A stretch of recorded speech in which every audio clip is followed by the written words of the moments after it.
Ayan mga Karos, good morning. Kamusta po? Bali July 1, araw po ng Lunes. Ayan, panibagong buwan na naman po. At panibagong pakikipagsapalaran na naman. So ito, marami tayong gagawin ngayon. Meron tayong mga bibilhin.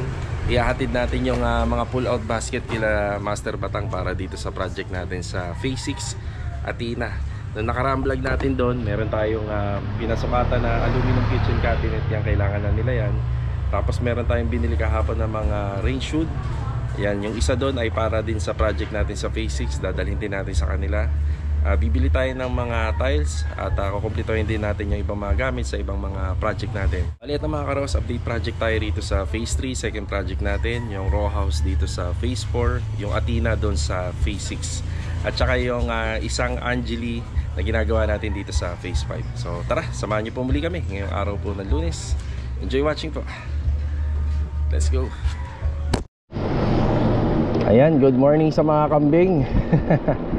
At syempre good morning din sa lahat ng aming client owner ngayon. Unahin natin dito sa Phase 3. Ito yung pinakamalapit. Ayan, attendance muna tayo.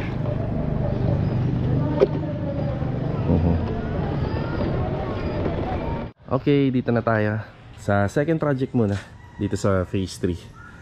Ayan, bali nandito si Louie at saka si Kuya Richard. Ayun yung ating binistay na buhangin. Ayan, tinutuloy dito yung mga tiling sa toilet and bath at saka dito sa floor area. Kuya Richard, good morning po. Good morning. Ito. Ayan. Yan yung end cap para doon sa nakausling tubig pa. Yan po kasi ay dating lababo. Nung turn over to sa Lumina, may dating lababo po dyan. Kaya may linya siya ng tubig. Louie, good morning. Good morning. Good morning. Bali, dating gawin pa rin yung installation namin ng tiles. Yan pa rin, hindi mawawala yung grout. Adhesive, dry pack method tayo. Okay, installation naman dito sa tiling, PNB. Halos okay na yung mga linya. Kaya dire-diretso na po nating may apply po yung narito. Yung installation ng tiles. Bali, puro 30 by 60. Ayan. Okay, yan lang muna yung assignment nila rito. Marami namang materyales. Ayan, may adhesive, may semento. Ayan, bali malakas lang to sa, sa adhesive yung TNB at saka rito sa kitchen. Baka magkulang pa to. Ayan, bali pahabol na lang tayo, follow up na lang kapag nagkulang. Ayan, saka dito pa. Dadaan muna tayo ng Phase 5 sa dito sa Lumina. Tapos after nun, baka magpalit na tayo ng sasakyan. Gamitin natin yung owner. Pipick upin na natin yung mga binili natin na rain shoot kahapon. Then diretso tayo kila Master Batang. Tara.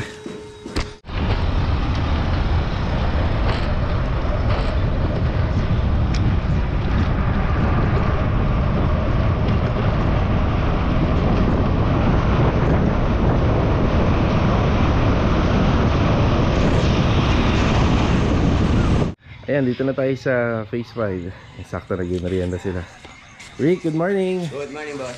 At saka si Marvin. Vin, good morning, Vin. Sarap ng higop, Marvin, ha? Sarap ng kain ni Marvin. So si Kuya Boy, good morning po, Kuya Boy. Good morning, boss. Ayan, formworks na pala si Kuya Boy dito. Ayan, formworks na. Naka-ready na rin yung mga bakal natin. Ayan, tapos yung sa steel deck nga po pala. Ayan, naka-ready na rin. Yan, may buhangin, may simento tayo. Bali, ang pinatatrabaho muna natin sa kanila rito is yung plastering. Ayan, may layout na. Plastering. Mukhang maganda yung asintada. Oo. Hindi makapal, saktuhan lang. Ito yung nabal ko rin. Oo, ayan. Yung eskwala. Eskwala. Ayan. So, sa ano tayo? Sa flooring na. Sa tiles. Para kapag nag-tiles tayo rito, maganda po yung pagkaka-install. Tapos ito nga po pala, isa to sa mga materyales na bibilhin ko na. Ito po ay mga naka-tiles. Yan, naka-tiles po yan. Pero yung harapan lang. So yan muna, bali plastering muna. May ano pa tayo rito, buhangin, madami pa. Tapos pag yan napalitadahan po nila lahat yan. Tapos yung mga sumobrang bakal, puputulin na lang yan. Pwede na po tayo magpa-schedule para sa framing ng trusses. Yan, bali nakabubong po to. Tapos naka-insulation ng drywall, PVC roofing po yung gagamitin. Yan, natanggal na rin nga po pala nila yung ano rito, malunggay. Naputol na rin nila. Ayan, kaya medyo lumuwag-luwag na siya tingnan. Yan muna din na kunin natin yung owner sa bahay. Yan, diretso tayo sa Vista Mall. Kunin natin yung mga rain shoot na binili natin kahapon. Tara. Dito na po tayo sa Vista Mall. Lagi ko naman dito binibili yung mga rain shoot eh. Kasi kapag nagkaroon ng problema, at least malapit lang. Ayan. Wow, maluwag yung parking.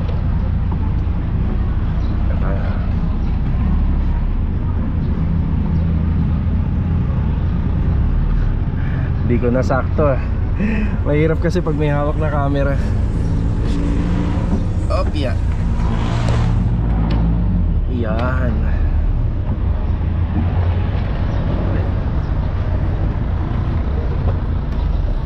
Tara. Ito na yung ating arrangement. Shoutout nga pala kay Kabotchog TV. Yan ah. Pa-flash ko rito sa screen yung YouTube channel. Thank you. O dito pare, kasi medyo ano eh, against the light. O diba? Mali mga Kabotchog ha.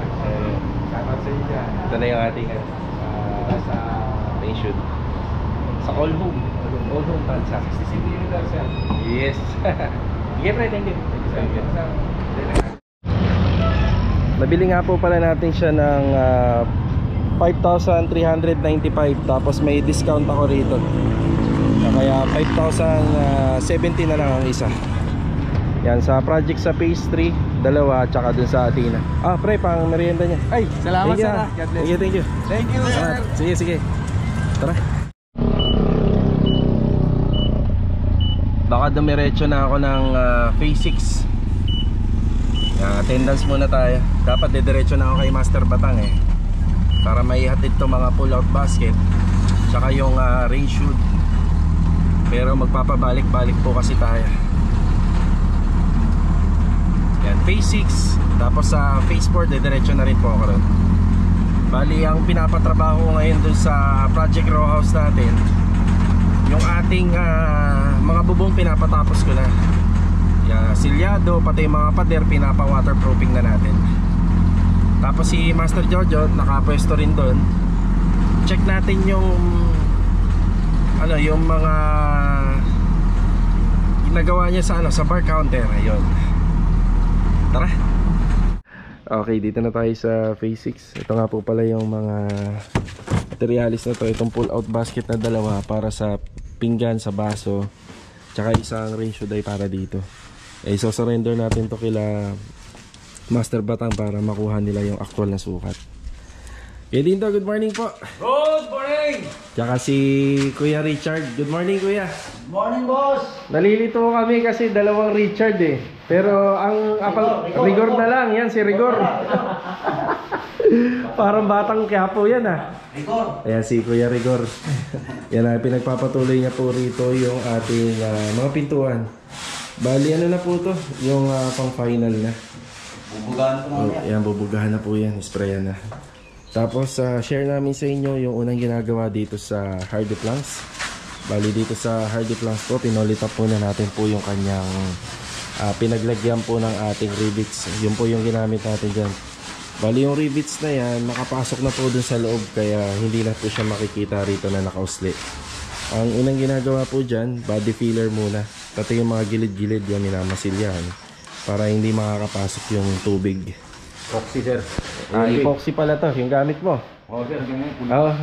Polytop pala to. Ito polytop. Tapos yung mga gilid-gilid, yan epoxy A&B.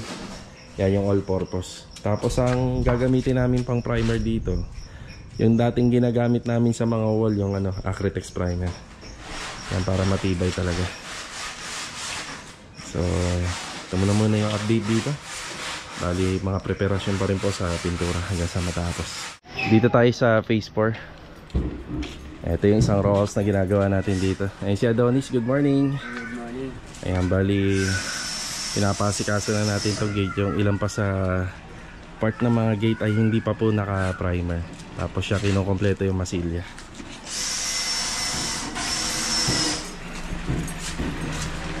Master Joe, good morning. Good morning. Ayan yung ating bar counter. Bali, wala pa nga po pala tayong on-hand na ilaw nito. Yung on-hand na ilaw.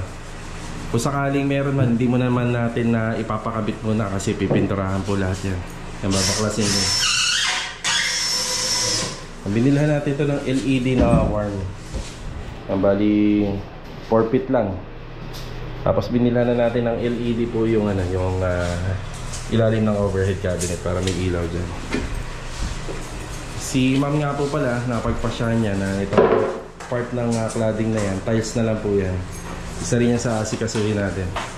Tapos yung ginamit na tiles po rito, hindi po yung ikakabit doon, tsaka rito. Tsaka din, dyan din po. Naka-tiles. Meron pa isang shelves dito, bali 4 po na yan. 4 na layer.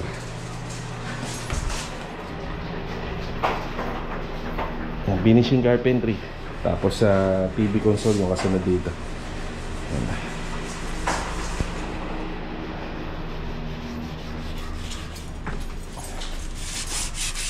Liliha si Adonis dito.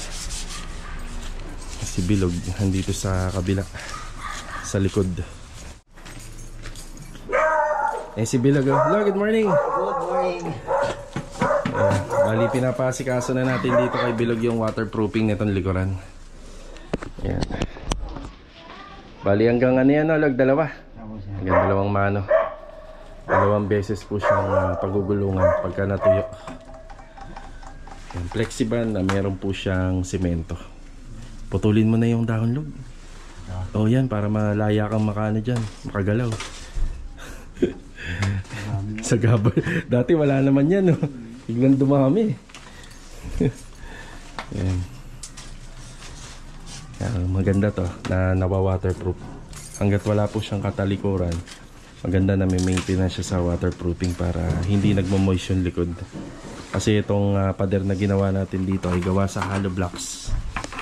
Hollow blocks yan. Kaya kapag umulan po ng ilang araw, talagang magmo-moist na yan. Yan. Dito na tayo. Wala yatang tao rito ngayon. Boom, si Papa mo, Boom. Nandiyan? Nabili ako ng glass. Umalis? Saka sila Ryan? Ako. Yeah. Vincent, iwan ko na to rito. Ito kama yung pull out basket ha. Sabi ka na naman pagdating. Sige, sige. Ayan na. Bali yung shoutout, Boom. Kumain ka na ba? Bali yung rain shoot daw. Hindi na daw kailangan iwan dito kasi kabisado na daw nila yung mga sukat. Yan, pull out basket lang. Yan, break time na din kaya wala tayong nabutan na tao rito. Nabili ng ulam si... Sige, sige. Iwan ko na lang kamo dito ha. Thank you. Tara.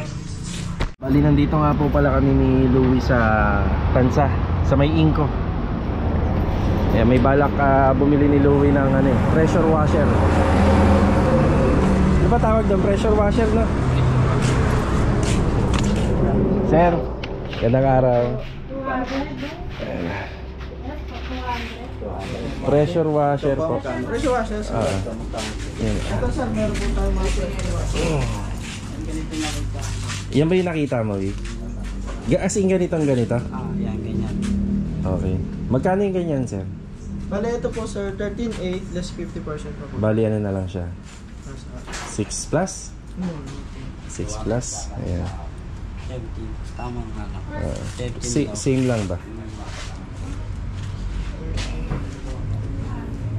6.9 na lang po siya sir. 6.9. Pareha lang. Oh, yun. Dito ka na. Kasi ito bago talaga ibibigay sa'yo. May nakita kasi siya dun sa may tile center.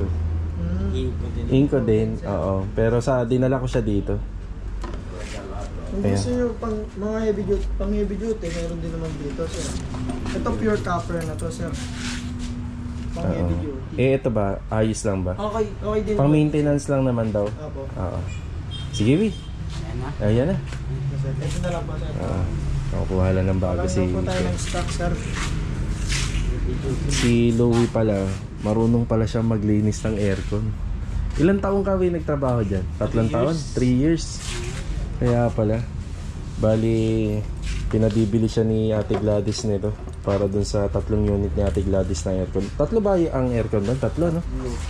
Yan, lilinisin lahat ni Louie yun. Tingnan nga natin talaga, Wi. Pagka ano ka maglinis, pati sa bahay, ikaw na rin. Yan. Yung kailangan nito ni Louie. Yan yung ganyang aircon po yung tinutukoy namin. Split type. Ayan, ang laki oh. Oh, parang basuka to. Pang kalsada. Blower na. Eh, yung window type, kaya mo rin linisin yan? Siya kayo nasa ceiling. Eh, nasa ceiling? Ay, kaya mo rin pala. Ito lang ang ano niya. Ito lang kailangan niya. Bali, 6.9 na lang. Tapos pumunta tayo rito kasi bibili ako ng mga stocks. Mura kasi yung mga roller dito. Para doon sa mga trabaho natin pang labor materials. Ayan oh, mura. Biruin nyo 140 lang. Ilang piraso na? Ayan, 140 lang. Bibili na tayo ng marami. Isang plate lang. Hindi na, pag-on na. Eh, buksan mo. Iti-testing po ni sir. Ito sir, mas maganda to, lagi direct sa, sa gripo. Sa gripo talaga? Oo. Pero pwede naman siya mag-sacking. Basta maiksing ano lang, boss. Sige. Nasa elevate siya sa mas mataas siya dapat doon sa timba. Okay. Para mas hindi siya- maano yung higop. Hindi siya hirap. Ah, Kasi kagandaan ng direct sa gripo, bukas na ito, lalabas na sa gripo. oo. Doon naman, May pressure na kasi, no? Opo. Nakatulak Doon na. naman, ang gagawin nyo, papahigupin mo muna siya bago nyo ilalagay yung baril. Okay.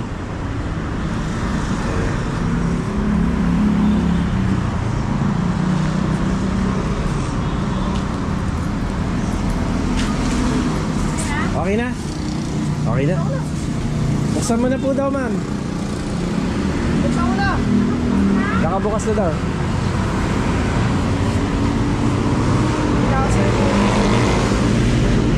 May na kasi tubig siya.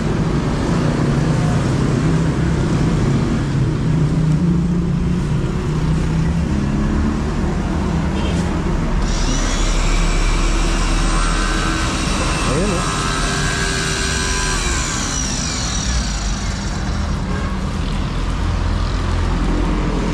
Yung pressure washer.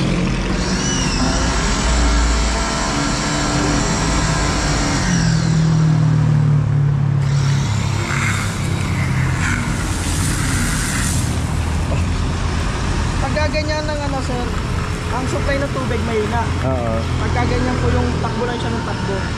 Kasi yung pressure ng tubig, hindi na wala siya naihigo. Oo. Kaya mas maganda sir, malakas ang tubig nyo.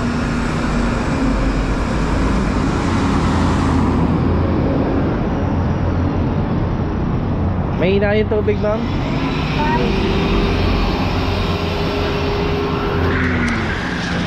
Ayun, oh. Ito sir, pipilitin mo lang ito para magbago po yung ano.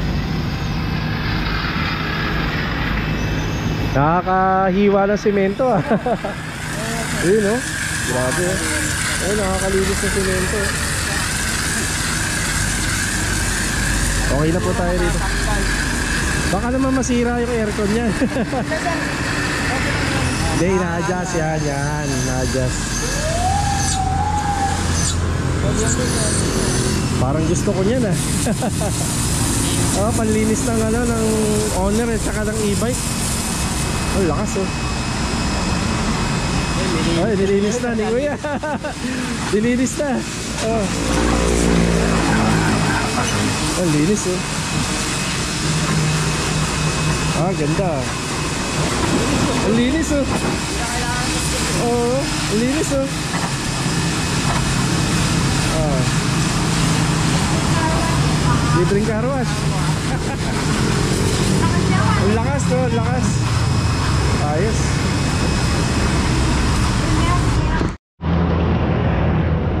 Okay na po tayo rito. Bumili na rin tayo ng mga ibang gamit dito. Sir, thank you, ha. Salamat. Tara. Okay, balik na tayo rito sa Phase 4. Napakatindi ng init. Yan ang final update dito sa inner row house. Yan.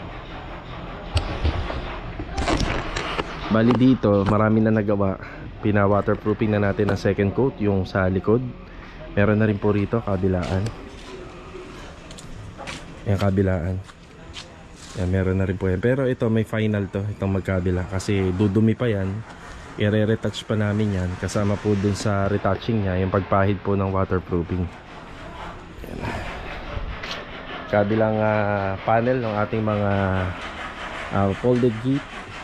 Yan, naka-epoxy primer na. Tapos yung ating floor drain, yung grills ng floor drainage, yan, naka-epoxy primer na.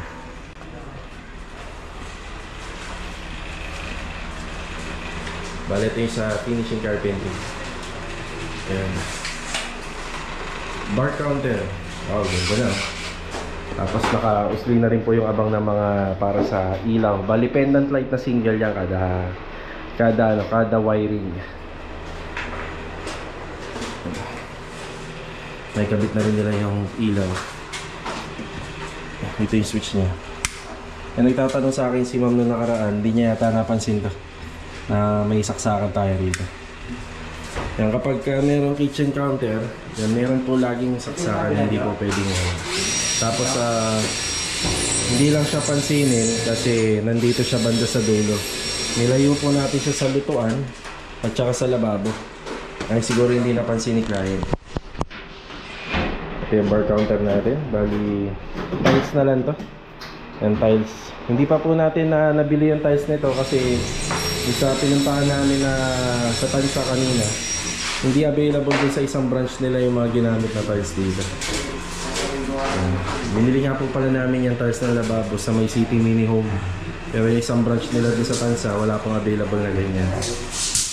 Yan, bali si Master Jojo nagsusukat na rito para sa TV console.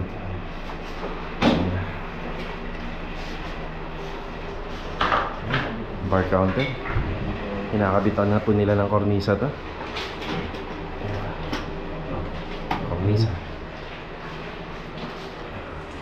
Tapos dito rin. Kornisa.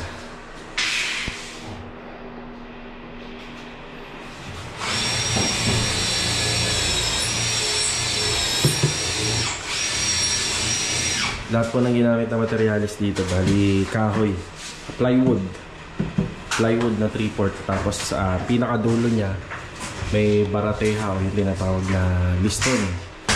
Ayan. Half by 1. Tapos naka hydraulic hinges. Ayan.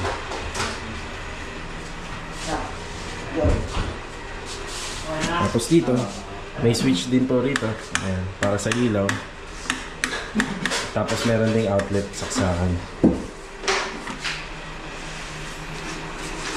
Yung pailaw natin para sa header ng bar counter, wala pa. Yan, meron pinapahanap si client natin. Kailangan magaya po natin talaga. Ang gagayahin natin yan doon sa picture, siguro sa online na lang. Hanapin namin sa online. Ayan, nilabas ni Master Jojo. Ayun o. Ito po yun, ilaw.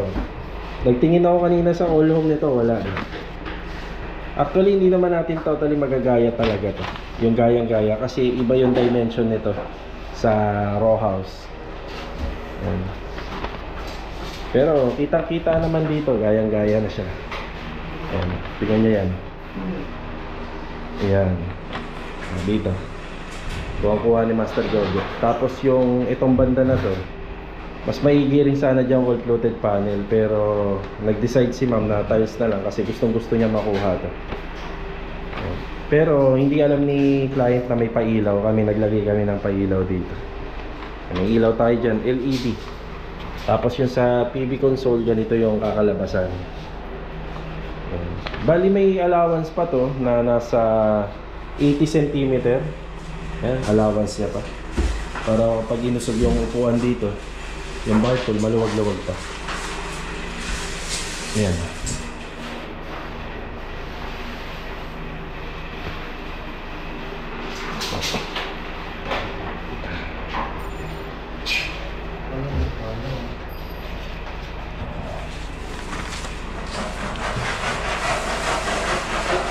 Pwede nang pwestuhan po ng ano to, ng masilyador, nagmamasilya.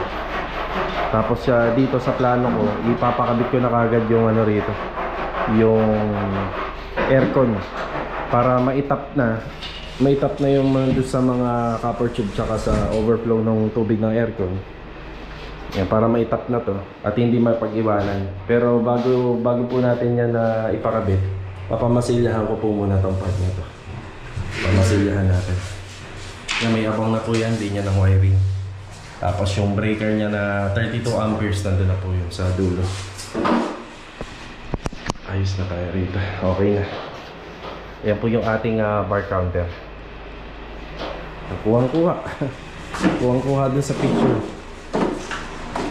Yan. Tapos ito naman yung plano dun sa gate na pinagkuhaan namin. Yan. Yan. Nakabukas lang. Yan, sinadya namin yung buksan. Ayan, poste niya.